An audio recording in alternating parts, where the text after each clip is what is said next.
So for today's video guys, tignan natin kung paano nga ba i-solve yung problem sa phone natin kung nagre-record tayo tapos nagre-record tayo ng video tapos walang sounds, walang lumalabas na sounds.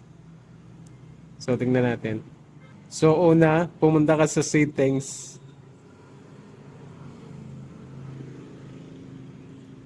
Tapos hanapin mo yung app. Tapos manager app. Manage app. Tapos hanapin mo yung camera.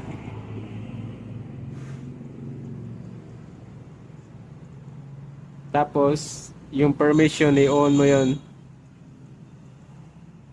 Yung microphone i-allow mo. Files and media allow. Tapos i-clear mo yung data guys. Data usage, storage. Ayan. I-clear mo yan. Clear all data and clear cache.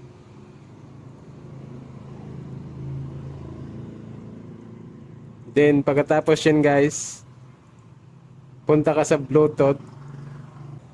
I-turn off yung Bluetooth, baka naka-connect ka sa device na may speaker doon or whatever. Basta i-turn off mo yung Bluetooth para ma-solve yung problem na walang sounds yung phone mo pagdating sa video recording. So yun lang sa video nito guys, sana ay nakatulong.